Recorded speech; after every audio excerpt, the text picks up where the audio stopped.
Hello everyone, welcome back to my channel. তোমরা দেখছো hour YouTuber Ahana. তো আজকে আমাদের বাড়িতে লক্ষ্মী পুজো হবে, সেই কারণে দেখো সমস্ত কিছু দেখাচ্ছি। আর দেখো পিতলের লক্ষ্মী ঠাকুরটা এবছরের, আর পাশে রয়েছে মাটিরটা, ওটা আগের বছরের।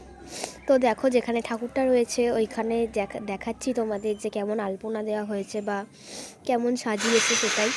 তারপরে দেখো তোমাদের কালী ঠাকুরকেও দেখিয়ে দিলাম, এটা আমাদের ঘরের প্রতিষ্ঠা ঠাকুর, কালী ঠাকুরকে দেখিয়ে দিলাম তোমাদের।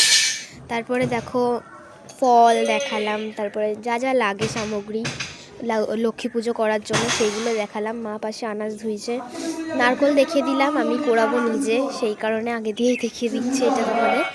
আর 5 কড়াই দেখালাম, এবারে মা লুচি করবে সেই জন্য লেচিগুলোকে গোল গোল করে নিচ্ছে। এবারে সবজিগুলো ভাজছে, এখানে লুচি ভাজা হয়ে গেছে, আলু ভাজাও হয়ে গেছে, নারকোলগুলো কুড়িয়েছি। তারপরে দেখো সমস্ত ভাজাভুজি কমপ্লিট হয়ে গেছে, এবারে মা নারকোল দিয়ে নাড়ু বানাবে।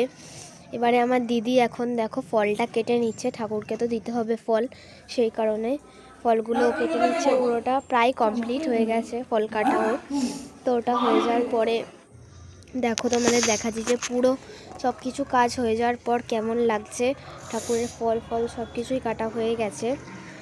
আর দেখো তোমাদের পাশে আর একবার লক্ষ্মী ঠাকুরটাকে দেখিয়ে দিচ্ছি যে সাজানোর পর কেমন লাগছে, সেটাই তোমাদের দেখালাম। তারপরে ব্রাহ্মণ ঠাকুর চলে এলো পুজো করবার জন্য, প্রায় 2:45 সময় এসেছে ব্রাহ্মণ। আর ধূপ জ্বালানো হয়ে গেছে আমাদের। এবারে ব্রাহ্মণ ঠাকুর মন্ত্র বলছে এবং পুজো করছে। এরপরে ব্রাহ্মণ ঠাকুরদের তাপ দিচ্ছে, আগুনের তাপটা নিজেও নিচ্ছে এবং আমাদেরও দিচ্ছে মাথায় তাপটা দিতে।